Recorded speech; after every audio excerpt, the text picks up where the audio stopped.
This meeting is being recorded. Okay, for all those that are joining us tonight, please give us a few moments. We're going to wait for everybody to filter in, so sit back and we'll start in a minute.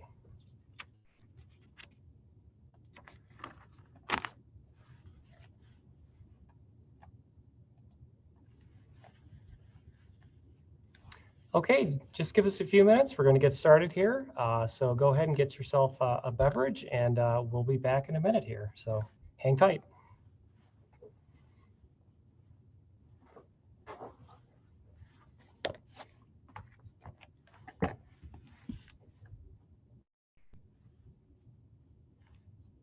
Okay, I think we'll get started here. Thanks for joining us on this wonderful evening. I'm Derek. I'm one of the reference librarians here at the Hudson Library. A couple quick little bookkeeping announcements, and then I'll introduce the author. We have two programs coming up in October that you may be interested in. Wednesday, October 5th at 7 p.m., we have William Shatner, who's going to join us via Zoom, and he's going to talk about his newest book, Boldly Go. So join us for that. And on October 17th, which is a Monday, we have the historian Michael Livingston that's going to talk about the Battle of Crécy, the Five Kings. So sign up for those at hudsonlibrary.org. So we'd like to thank the Learned Owl for providing copies of this wonderful book here, Sisters in Resistance, which is a wonderful book. So if you want to get your copy of this, on the right-hand side, there'll be a link in the chat. And don't worry, there'll be plenty of time for questions at the end of the program tonight. So if you have any, and don't be shy, there's a little Q&A thing. You can go ahead and ask your questions there. So now that we have that out of the way, let's introduce our author here. So tonight we have with us Dr. Tilar Mazzeo, and she's going to be talking about her newest book, The Sisters in Resistance, that we recently won an award from the Canadian Council of Arts. Her background is doctoral studies in the Department of English and also a program in theory and criticism at the University of Washington in Seattle. Also a member of the Pembroke College, University of Cambridge. Graduated cum laude, I can never pronounce that, at the University of New Hampshire as her undergraduate with degrees in English and classical Greek. And her books have been on the New York Times, San Francisco Chronicle, and Los Angeles Times bestsellers list. Some of them include The Secret Channel No. 5, Ernest Children, Hotel on Palace Vendôme, and a biography, Eliza Hamilton, which is a biography of his wife, which is Alexander Hamilton, of course. We know him. Now we get to hear her story. So without further ado, I'll turn it over to you. Oh, thank you very much, Derek, and thank you for joining us this evening, everyone. I apologize for the reflection on the glasses. Unfortunately, I have middle-aged eyes, and worse than some middle-aged eyes, so if I take them off, I won't be able to see anything. So bear with me on that reflection, which I know is irritating. What I thought I would do tonight is I'm going to talk for about a half an hour, 35 minutes or so, tell you a little bit about how this book came about, the background, the historical background, and some of the women in the story, some of the men as well, but primarily a story about three women. And then we'll take a pause, and I'd be happy to take questions and elaborate on anything that piques your interest. So people always ask, how did you get the idea to write the book, and what was the story?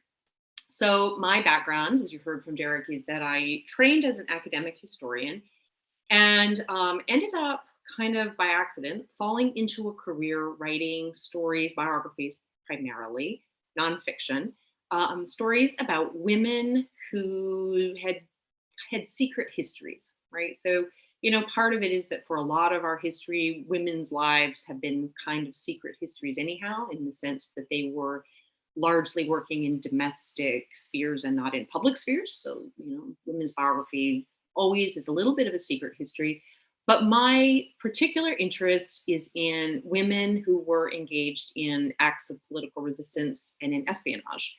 And as you can imagine, those are always stories that are secret and hidden histories, because you can't be a very good spy and go around and advertise that you're engaged in espionage or resistance. So, you know, I've written a book on something like Irena's Children. That's the biography of Irena Sendler, or in Polish, Irena Sendlerowa. She was a woman who, along with a group of friends, saved 2,500 children from the Warsaw Ghetto.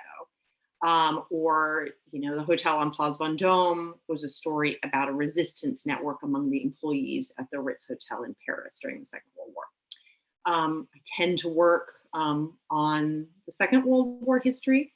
People always ask, why do I think so many stories about the Second World War are coming out? If you've ever been curious and asked that question to yourself, I mean, part of it, of course, is that the Second World War casts a very long shadow, and that it, in addition to that, is a story, a lot of the stories that came out of that war are really quite epic cultural stories. And all of those are true and I think are reasons, but there's a really pragmatic reason why as well. We are seeing a lot of Second World War hidden histories come to light for the first time. And that's because just as a matter of archival records, there was a 60 or 65 or 70, depending on the country in particular and the office involved, there was a hold, usually 60 to 65 years after the death of the subject. So we are now, for the first time, just far enough out of the Second World War that every day new, really important information is being declassified and released into the public domain for the first time. So as a writer, and as a historian in particular, it's an incredibly exciting moment because our version of history, our understanding of it, the materials available are changing in real time. It's kind of a kaleidoscopic moment, if you will, as a historian. So incredibly important, interesting news stories coming up for the first time. So this story is in some ways one of those stories. Because the other thing is, just like it's in some ways the first possible moment to tell certain stories about the Second World War because of declassification, it is also in other ways the last possible moment to tell these stories. The people who are alive who can remember the Second World War are in their 80s or 90s, right? So it's a passing generation. So if what you want is to tell the stories based on new archival evidence, but also to be able to talk to the people who lived through that history, that has to happen really now. There is some urgency to these stories. So the story behind Sisters in Resistance is, and how it began, how I began writing this story, apart from that background and interest, is that about a decade ago, I had a writing fellowship in the south of France. And very, very hot in the south of France, as it can be. And so we desperately were looking for a swimming pool so that we could cool down. And so somebody told us that there was an American woman who had a house in the next village over and had a pool, and perhaps she would be willing to let us use the pool. And that was how I met Jacqueline de Chollet, who is in her 80s and is the daughter of one of the women in the story. Frances De Chollet, who is the American woman towards the latter part of the story who gets pulled in to work as an accidental spy, as a non-professional spy brought in during the end of the Second World War by Allen Dulles, who was the director of what was then called the OSS and is now the CIA, who was brought in to help the American government obtain some papers that the Allies considered very, very important for the documentation of war crimes, and in particular for crimes against the peace. At this point, this is in 1944, and at this point, the Allies are already looking ahead to the trials that become Nuremberg. And so she's pulled in, ultimately Frances De Chollet is pulled in order to help Allen Dulles and the OSS obtain these papers. And the person that she's sent to obtain the papers from is Mussolini's daughter. There's a woman named Edda Mussolini Ciano. She's married and her husband's name is Galeazzo Ciano. And so in a minute, I'll tell you a little bit more about that story and about Galeazzo and Edda and about the German woman who was also part of this story in the midst of it. But really the way the book began was that that Jacqueline and I that night in the south of France, we got to be friends and we started chatting. And she told me about the guest book that her parents, her mother in particular, had kept at the house that they lived in Switzerland during the war. course, Switzerland was neutral during the war. And so her mother was a society hostess, had a house. She'd married a Swiss banker and a Swiss baron. And her mother's house was the place where the British and the American high commands, so the government, but also the espionage, the intelligence networks in Switzerland, working undercover, congregated. We had wild parties on the weekends. It was there's some quite dramatic stories of stripteases on coffee tables, these kinds of things that happen in the midst of it. But under the guise of a fair amount of philandering and alcohol and partying, very, very important intelligence work was happening. And in addition to the Americans and the British being there, there were also any number of Europeans and a number of Swiss who were not neutral, who were in fact helping the Allies. So that is how the story really began, is that Jacqueline told me this story about her mother and showed me this guest book with the names of all of these different spies who had shown up, and told me about the house and how the house had been known locally as the House of Spies. And so that was really the beginning of the story in my mind, is I thought, well, here's this very, very interesting story about, a hunt to save some papers. And what was the story of how they saved the diaries of Galeazzo Ciano, which were known in history as the Ciano Diaries. So if you've ever heard of it, that's what you'll hear these referred to as the Ciano Diaries.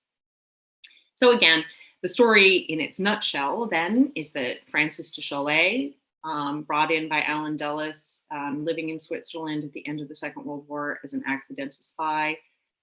I think Allen Dulles understood that women who hosted society parties probably had a fair amount of discretion and sort of emotional intelligence, right? Frances was both physically very, very courageous in what happened, but she was also incredibly thoughtful and intelligent in the work that she did. After the war, the US State Department said that they understood that she had done the US government a huge favor, that she had been a very, very good spy, even if it was her first time doing it.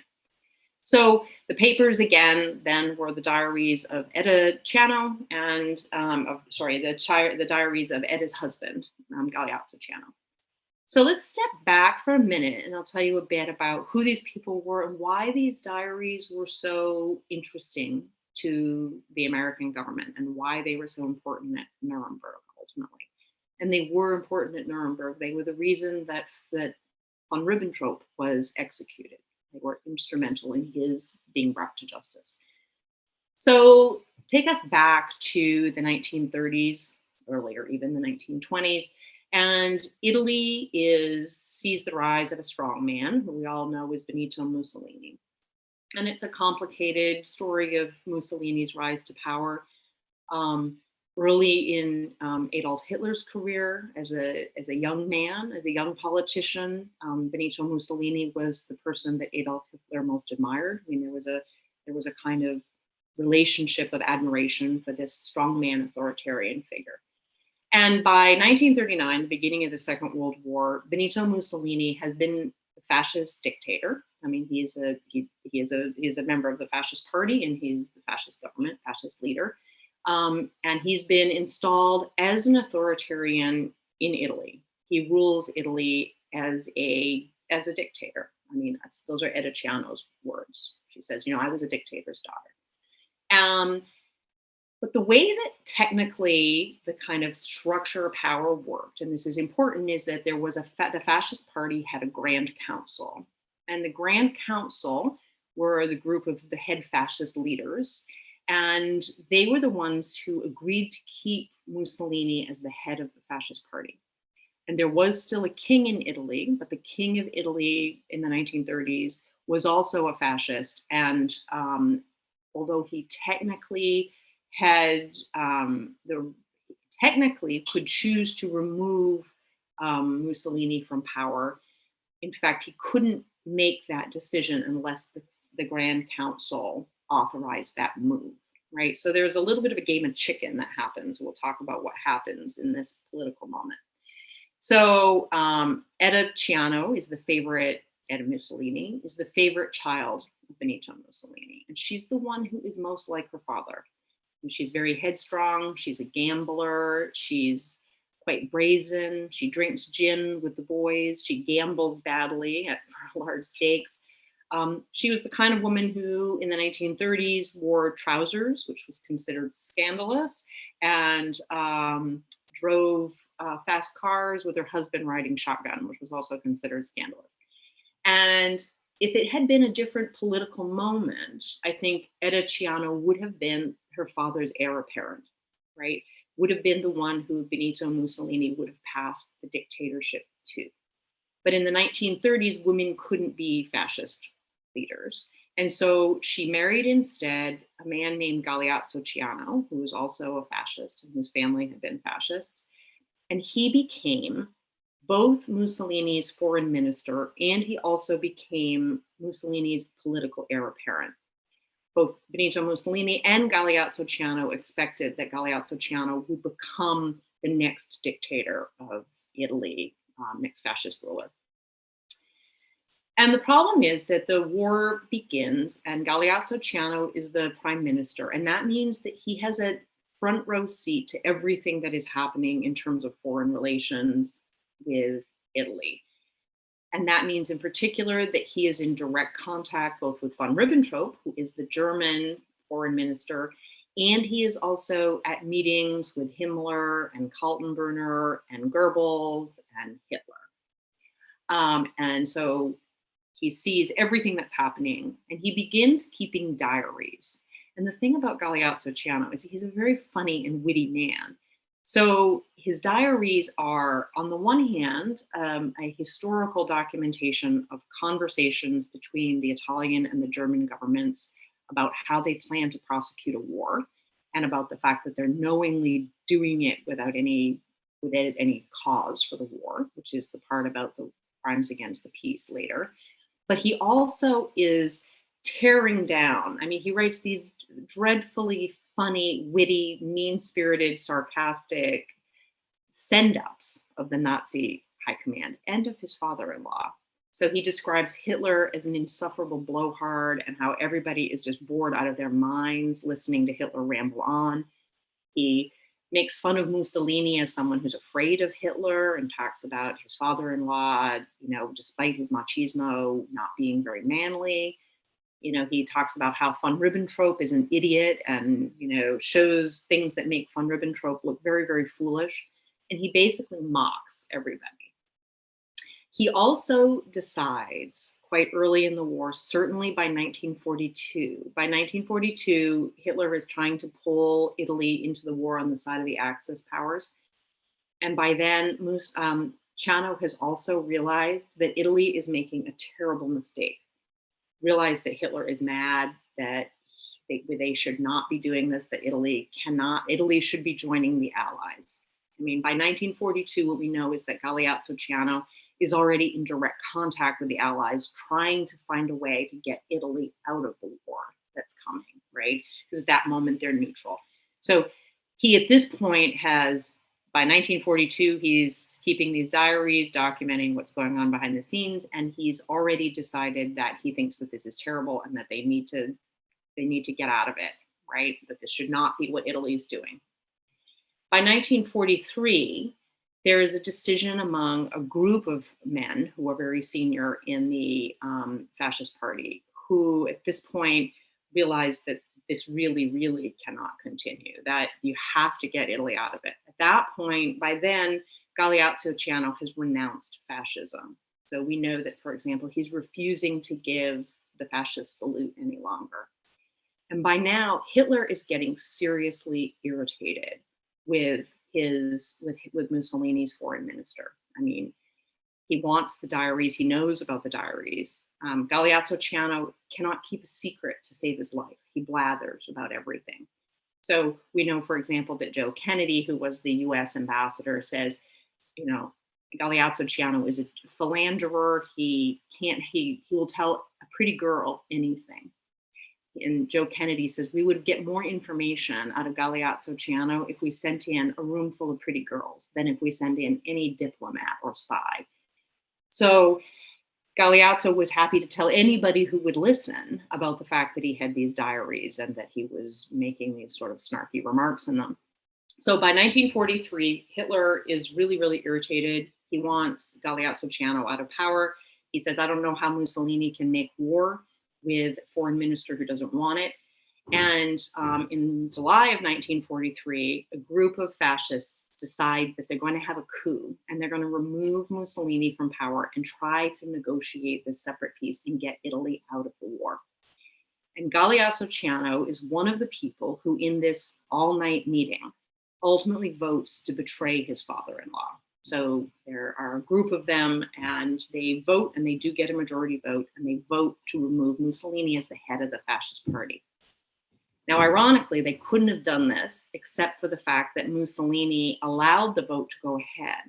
And the reason that Mussolini allowed that vote to go ahead is that although he knew he would get some criticism and maybe even get the vote going against him, he believed, first of all, that the king would continue to support him. And he also believed that Hitler had backed him into a corner, that Hitler was so focused on the Russian front at that point, Soviet front, the Western front, that Mussolini didn't think that they could hold the Mediterranean front. And so in order to get Hitler to understand how seriously he needed help with the Allies already beginning to land in Sicily, he needed Hitler to focus on the Mediterranean. And he believed that the only way that Hitler would understand that his control of power in Italy was precarious is if this vote went ahead. So Mussolini allows the vote goes against Mussolini. Mussolini is removed as the dictator and the head of the fascist party. Galeazzo Ciano believes that he's going to be put back into power because he believes that he's his father's heir apparent. Mussolini believes that the king is going to continue to support him, and they're both wrong. The king has been looking for an excuse to get rid of Mussolini because he doesn't think that Mussolini is a hardline enough fascist. And instead, he decides to put into power a man named Pietro Badoglio, who is a fascist hardliner and who also happens to really hate Galeazzo Ciano. And that's partly Galeazzo Ciano's fault. Galeazzo Ciano has some dirt on Badoglio, and he's made it clear that he will tell in the past. So he's been using this historical information in the past, and now his enemy is suddenly in power. Mussolini, you'll remember from your World War II history, at this point, the Italian government, Badoglio's government puts him into hiding. And for 45 days, Mussolini is moved around in hiding. And at the end of those 45 days, Hitler famously liberates Mussolini from his hilltop hotel, right, in the parachuting, that famous scene where he's liberated by parachuters that the Germans send in, and is restored to power.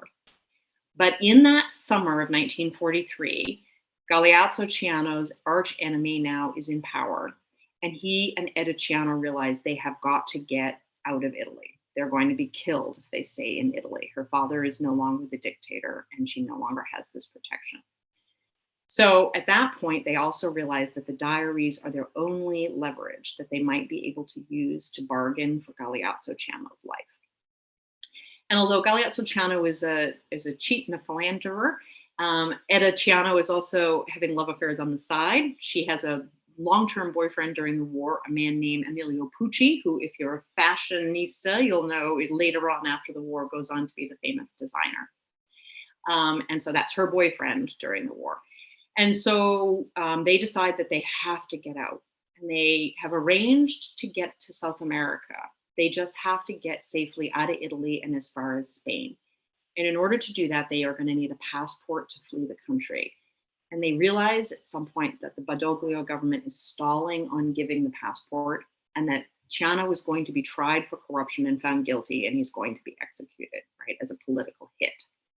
So they make what is a terrible decision in the end, which is that they decide to ask the Germans to help them flee to South America, because they believe that the Germans will be faithful to them. Edda Ciano believes that she has a personal relationship with Hitler, and she does have a personal relationship with Hitler, and Hitler has no intentions of harming Mussolini's daughter, but he has every intention of harming Galeazzo Ciano.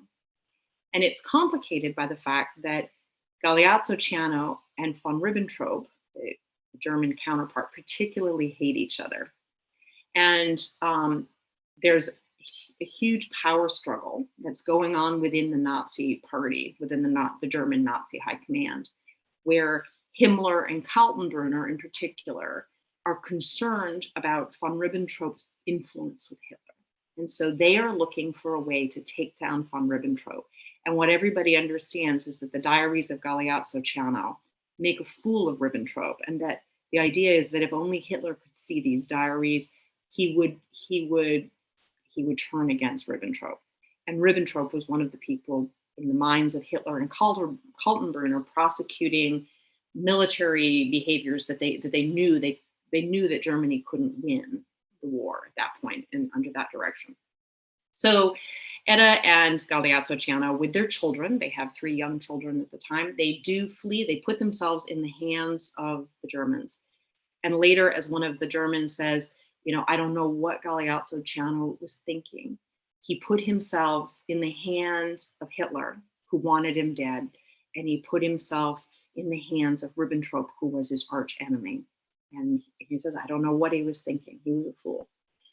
So there's this very dramatic spy, escapade where the Germans sneak them out under house arrest, under the nose of the Italians.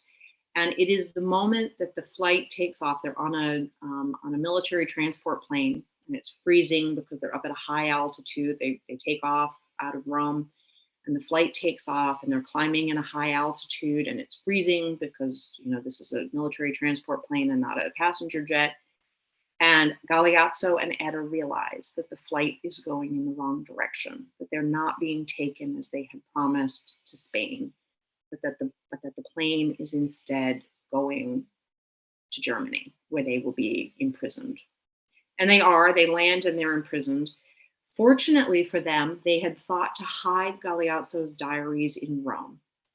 They left some of them with Galeazzo's mother, and some of them they hid in a bank behind a brick in a bag my friend owned. And so they arrive in Germany and are imprisoned. And at this point, the Kaltenbrunner and Hitler send in a young German spy. Her name is Hilde Beetz, and she's in her early 20s. And her job is to go in and to seduce Galeazzo Ciano and to get him to tell where the diaries are. And so she goes in and she does seduce Galeazzo Ciano, and he does begin telling her the secret. At this point, Edda gets very, very concerned that the diaries are not well hidden enough in Italy, and she arranges to go back to Italy and to hide them more securely. And the Germans allow that as well, because they realize that if his wife is out of the way, the chance of this seduction working will be better. So Hilde Beetz, this is her first spy mission. She's a young woman, very, very talented, extraordinarily beautiful, is what all of the reports said about her. And she's a member of the Nazi party, and she's a spy. But what happens is that she falls in love with Galeazzo Ciano. They certainly begin to fall in love with each other during that period that Edda is in Rome. And then later, ultimately, when they realize that they don't know where the diaries are, because at this point, Galeazzo doesn't know where the diaries are any longer either, because Edda has moved them. Hitler orders that Galeazzo Ciano be sent back to Italy, returned to the custody of his father-in-law, and Hitler expects Mussolini to execute his son-in-law. So Galeazzo Ciano is flown back to Verona. Hilde Beetz goes as a spy with him. Another show trial is begun against the traitors to fascism. Galeazzo Ciano and a number of other men are put on trial. Everybody already knows that the verdict is going to be guilty. And during that period, Hilde Beetz is still on her mission in prison with Galeazzo Ciano. And this is where their love affair becomes really a quite profound love affair. Edda knew about all of this because what she says is, Hilde Beetz was what she was, but she never betrayed me, right? That Edda sent her husband love letters, And Hilde Beetz made sure that Galeazzo Ciano got them. And Hilde made sure that Edda got Galeazzo's love letters. And in addition to those love letters were the letters about what to do with the diaries. So ultimately, what happens is Galeazzo Ciano is executed. He's in January of 1944, found guilty. There's a whole amazing spy drama. I mean, there are moments in this story that would make 007 blush, right? In terms of evading the Gestapo and, midnight escapades and fur coats and diaries being hidden around people's waists, right? They have to smuggle the kids safely into Switzerland. But ultimately what happens is Galeazzo is executed, and his last wish was that the diaries be delivered to the Allies. The night before he dies, he writes the preface to the diaries, and he says, and he asked that it be delivered to Winston Churchill. And he says, I know that I have made a terrible moral mistake, that I know that I had supported fascism in the beginning, and I know that it doesn't matter that at the end I repudiated fascism, right? He says, I'm going to pay with my life for the mistake that I made in supporting fascism. And what I want is these diaries to get to the Allies, so the Allies know the truth of what happened, and know the truth that it was not the fault of the Italian people. It was the fault of one man, Mussolini, who led the Italian people into this fascist disaster. So that's his last wish. His last wish is that the Allies get the diaries. At that point, Edda and Hilde team up. And at this point, it becomes kind of a Thelma and Louise drama, which I won't go into the details of, because we're short on the time, and also because it's far too convoluted. It's just a spy thriller at that point in the story. But they ultimately do get the diaries. They manage to get the diaries to Switzerland. At that point, unfortunately, when they get to Switzerland, Edda is put into confinement by the Swiss government, who are not one bit happy to have Mussolini's daughter as a refugee in Switzerland. And that is the moment where Frances De Chollet comes into the story. The Americans hear that Edda is being held in a secret location somewhere in Switzerland. Doesn't occur to them that that Edda has the diaries actually with her, although she does. She managed to get them into Switzerland and has them with her in hiding. And they send in Frances De Chollet to befriend Edda, right? So Frances's job, like Hilde's job was to seduce, and so was Frances's in the beginning. It was to become friends with Edda Ciano and convince her to tell them where the diaries were. And Frances also successfully does this. She writes these long letters back to Allen Dulles, and there's these correspondences between her and Edda. And she has meetings, girls' lunches with Edda, where she reports back to Allen Dulles about what's happened. But in the midst of this, Edda and Frances also develop a very deep friendship. I mean, in the end, they were two women who had a fair amount in common. They both had cheating husbands, and they both had children, and they both were middle-aged women who felt that they had not ever before been given the opportunity to do something important in their lives, and that for the first time, they had taken the reins of their own destiny and were engaged in something political and important, which was getting Ciano's diaries. And so there's an amazing story, amazing moment at the end of the story where, Edda does agree to give the Americans the diaries, and the Gestapo is trying to hunt Edda, trying to kidnap her and execute her. And there's a night where they're trying to copy the diaries, and they end up having to do a famous, a late night crossing the mountains of Switzerland, late night in a car, chased by the Gestapo with Frances at the wheel. Unfortunately, Frances was an amateur race car driver. So she drove the little Topolino that Allen Dulles made sure that she had for just these kinds of missions. And they drove and evaded the Gestapo over the mountains, and they went to the House of Spies. And that night on the kitchen table in that house, Jacqueline de Chollet remembers, because she was 6, the night that her mother and Edda Ciano photographed the Ciano diaries and saved those documents for history. And then Frances De Chollet was the person that the US State Department entrusted to secretly travel from Switzerland on a false passport. It's not in her own passport. So she must have traveled under a false identity through German occupied territory into Portugal and flew the copies of the Ciano Diaries to the United States, to Washington State, where ultimately they were then passed to Judge Jackson. Jackson was the prosecutor at Nuremberg by Allen Dulles himself, and used at Nuremberg to bring justice, whatever measure of justice was capable, that could be possible at the end of the war. And then what Frances says is, she had started on something that was so important that nothing else in her life ever mattered after that. But she was only ever an accidental spy, and it was not a story that she could tell at the time. And so Frances faded back into history. And of course, so did Edda Ciano, right? Edda Ciano also after the war, she was imprisoned for a period after the war as a fascist. She was imprisoned after the war, and then ultimately also went forward. But Edda Ciano could never escape the fact that she was Mussolini's daughter. And likewise, Hilde Beetz, the German spy, after the war, she was also going to be arrested. She had been a German spy. Allen Dulles said that she was the greatest spy of the Second World War, as far as he could see, that there had never been a German agent better than Hilde Beetz. And because the US government recognized what a brilliant agent she had been, she was given a choice, which is that she could go through the process known as denazification, which basically meant her career was over forever, right? She would not be allowed a career again in Germany in the post-war period, or she could become a spy for the Americans during the Cold War, based out of Berlin, spying on the Soviet Union. And as late as the 1990s, we know from declassified CIA files that people contemplated reactivating her as an agent.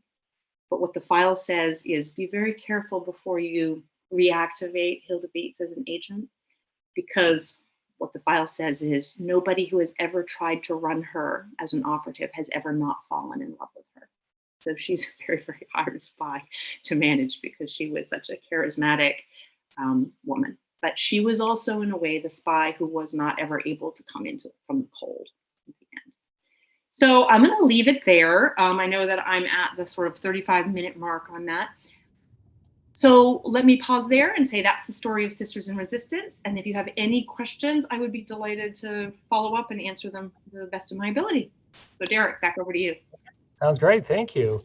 So yeah, don't be shy. If you want to ask some questions, there's the little Q&A button on there, and go ahead and ask some questions. So I'll start things off. So I have a history background. So of course I love reading books like this. And I have to admit, I didn't really know too much about the Italian front other than, of course, the Allies invading.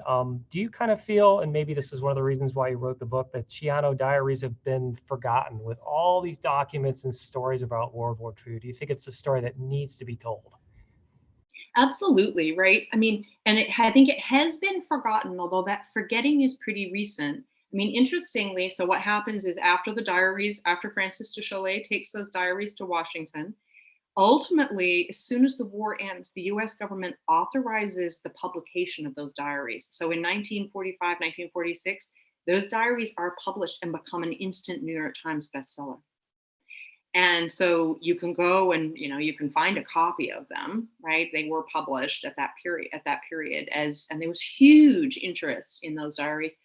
To this day, the CIA, the historians at the CIA say that they are the single most important record of what happened in Italy during the war, right? So the US government recognizes these as incredibly significant information. There was huge public appetite after the war. And then I think during the, as the Cold War unfolded, and really as we forgot, I think in some ways, the Cold War was a period of certain kinds of forgettings, right? Then it faded back into the background. Of course, I think at the moment, they're probably newly relevant again, I mean, right? It's obviously the case that in Italy, there was an election this week, and the far-right government, including the party in which Mussolini's granddaughter, Alexandra Mussolini, is involved, has been returned to power. So I think they're probably, they're probably newly relevant. But yes, there was a long period of forgetting there, I think, in the middle. Okay, we have a question about, so the three women that were the heart of your story. When did they pass away, and where were they at? Europe or anywhere else? Mhm. Yeah, so Frances De Chollet and Hilde Beetz died relatively recently. I'm trying to think. It was Hilde Beetz died after the millennia. I don't remember the exact dates on it. Frances would have died in maybe the late 1990s, and I believe that Hilde Beetz also, Edda Ciano also, I think, was in the 90s, right? It was a big write-up. I'm sorry, I don't remember the exact dates on that. They'd be readily available online with a quick search, but relatively, I mean, not last year and not in the 1970s, right? In that long middle period around the millennium. Okay, so I was kind of surprised. I figured there would have been somewhat of a complete record for the Ciano Diaries. There's a little bit of gaps. Not everything was sort of smuggled out. Now, we have no clue of what was written on those diaries, but what were the years, and were those important ones? Because you mentioned he was kind of really at the center place of everything in Italy. Yeah, no, thank you for that question. It's a very complicated history, right? Because I mean, the diaries that we have, what I didn't go into because it's a whole long book, right? So the diaries, what we call the Ciano Diaries, were actually three different sets of papers covering periods from 1937 until 1943. His last entry is around the period where he's removed from power in early 1943. So they go from that period, right? And he's not writing them after 1943. So they don't cover the late part of the war, but then he's not the foreign minister of Italy any longer and doesn't have access to that, right? So there are actually three sets of papers. One set of paper is what is the official government records, right? His like diaries of what he was doing and who he was meeting with and what happened in the meetings. Then there was a set of papers he called the Conversations, where he wrote down, kind of more chatty, gossipy recollections of what happened, more of his memoirs. So there's the official papers, there's the memoirs, and then there's a series of supporting documents and family papers. Those included, famously, I mean, Edda Ciano herself served in the Second World War and was on a ship that was blown up, and she ended up spending hours in the sea before she was saved, right? And this was a huge story in Italy at the time. Unfortunately, her diary did not survive, right? That story. So there's three sets of papers that make up what we think of as the Ciano Diaries. And what happens is in that period where Ciano is in prison, Hilde Beetz and Edda are trying to negotiate for a second time a deal with Kaltenbrunner and Himmler to basically give the Germans the papers in order to betray Hitler and secretly fly Galeazzo Ciano out. And so in the midst of this, as a good faith gesture, they do give the Germans a portion of the papers, what's known as the Germania portion of the papers, the ones that are most important to the German war crimes. Those do end up in the hands of the Germans, and then they are again betrayed by the Germans. At that point, Edda escapes with the rest of them. But what happens is that Hilde is working as a double agent at this point, right? And there's another agent who's on to her and knows that Hilde is acting as a double agent and is trying to persuade Kaltenbrunner that Hilde is acting as a double agent for the Allies. But Kaltenbrunner thinks that it's just professional jealousy, fortunately, and doesn't believe that Hilde really is doing this. So because of this, Hilde is the one who's entrusted with the diaries that she's managed. I mean, from the perspective of her bosses, she's managed to deliver the papers, some of the papers, to the Germans. So she is the one who is sent to go and translate those from the Italian into German. So she does that, and she's been told, don't keep a copy of these. She has to go check them out at the Gestapo office in Weimar, Germany every day during this period. But she's in love with Galeazzo Ciano, and he's dead. And these are the last records of the man that she considers the love of her life. And so at huge risk, she does keep copies of everything, and she buries them out in her rose garden so that she can go and sit in the rose garden and be with Galeazzo. And that is why if you Google it, you'll find that the CIA calls these the Rose Garden Papers, right? And then, as you know, at the end of the story, there's another portion. The German, the agent who was trying to betray Hilde Beetz and have her killed was a man named Guido Pancino, who was a priest, who there is a story that still circulates that at the end of the war, he had some of what we think might have been missing portions of it, and that he gave those papers to the young boy in this town that he lived in, who was the best rock climber. And he told the boy to go and take a box, which the boy asked what was in it, and he said it was a gun and some papers. And the story is that this boy went and climbed the face of this cliff and hid these papers, and that those papers have never been found. I mean, there's still stories of people, rock climbers, going and looking in this Italian village. But of course, it might not be true at all, right? And it may be that nothing is missing. It may be that we have it all, but there's copies, that there were multiple copies. So, as a textual historian, there's a very, very complicated history. And then there's the issue of, that it may be that portions of it are still classified, right? What we have is the part that the CIA has declassified. And, it's no way of knowing whether national security interests, presumably everything at this point has been released and there's no longer any national security issue, but we only have the portion that has been released as well. Well, this is a nice segue to our next question. So speaking about declassifications, you talked a little bit about Hilde after the war on how she was denazified and sort of working for the United States government. Do we know anything about that? Did you find anything about what she did after the war? Yep, you can. And in fact, if people want to go and read that, so the book doesn't cover that because, of course, my book primarily ends with the end of the Second World War because it's a book fundamentally about the Ciano Diaries. But when those papers were declassified in the, after the millennium, they were declassified by the US government, and those are available online. I believe that at the moment they're a little bit hard to find. So you want to use the Wayback Machine, right? Which is a kind of archive of the internet. If listeners aren't familiar with that, the Wayback Machine is the way that you can find things that have been since removed.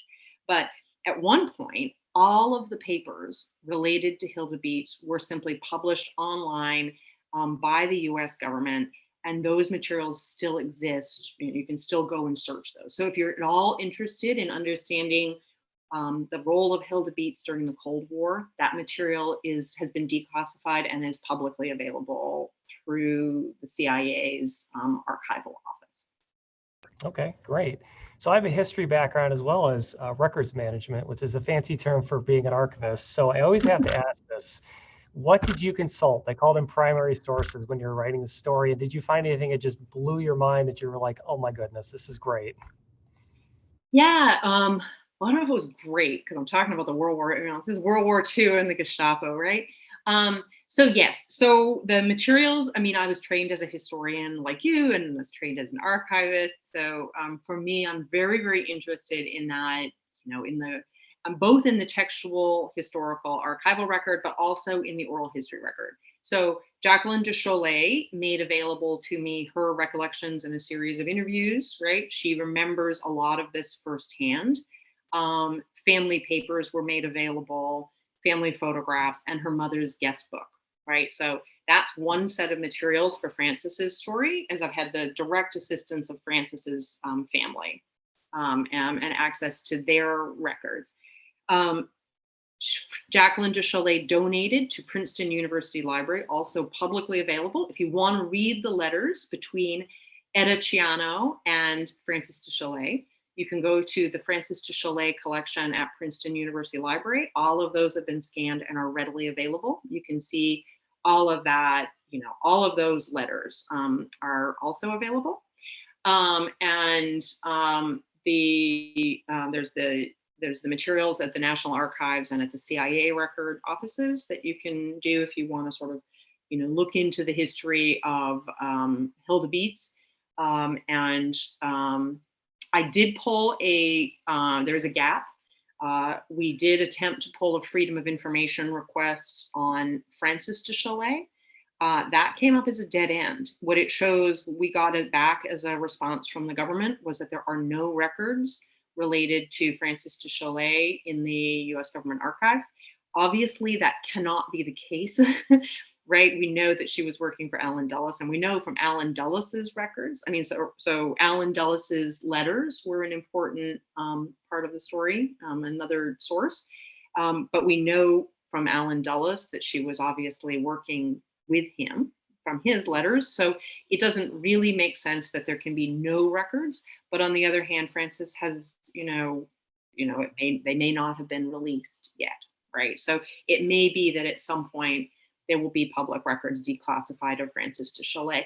I suspect that one of the things, the theories, there's some evidence that Frances De Chollet was working for Allen Dulles before this mission. There's no way to prove that, but there are some significant silences in the archival record, that one of which is the fact that the Freedom of Information doesn't pull up anything at all. It comes up as 0.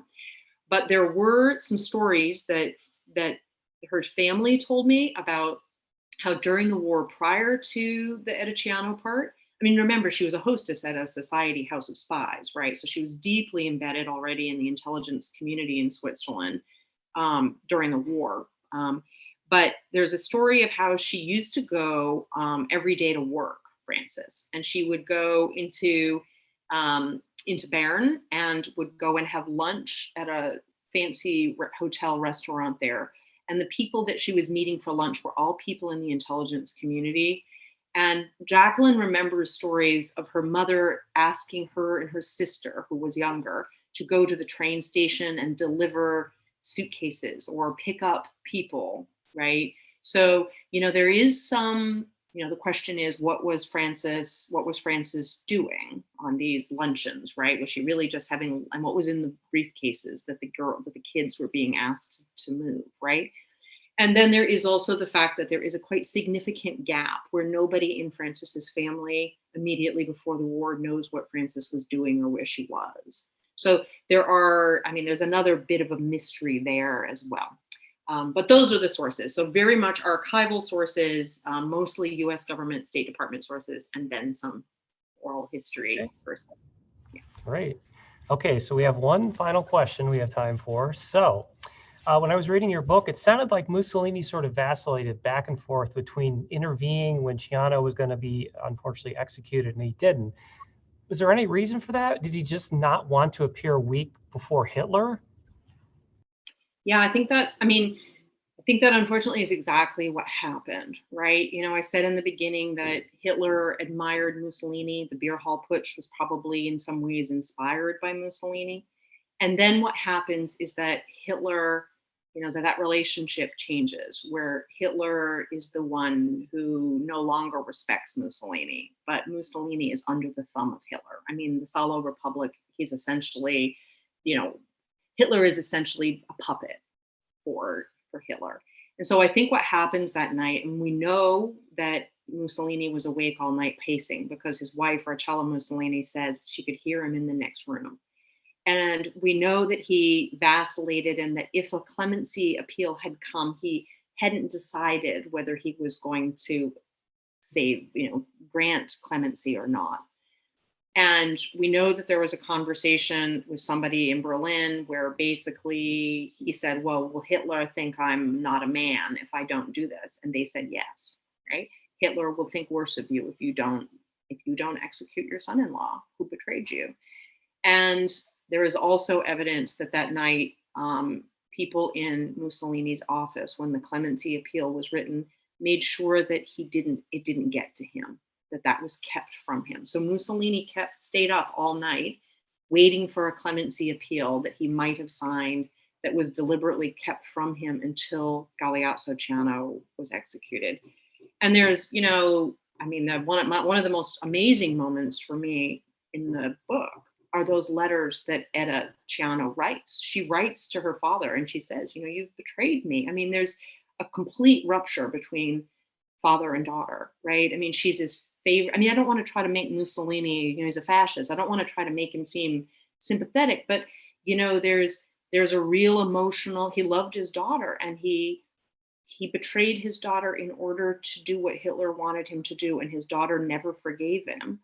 And then, I mean, Edda Ciano, she blackmails, she attempts to blackmail Hitler, right? She writes him letters that I can't believe anybody else ever dared to write to Hitler. I mean, she says, Führer, you have betrayed me. If my husband is not in 3 days released and in this location, I will take you down. I will make sure that these diaries get to the Allies. I will make sure you are destroyed. I mean, and she's, she really is kind of this avenging fury, right? Where, she decides that, Churchill was the one who said it's like a Renaissance tragedy, really. Okay, well, thank you so much, Dr. Mazzeo, for talking to us about your wonderful book here. It was a really good read, so everybody go out and read it and buy it, and we're looking forward to your next book as well. Thanks very much. Appreciate it all. And thank you, everyone, for the questions and for joining us tonight. Okay, thank you very much, and good night, everyone. See you later. Bye-bye now.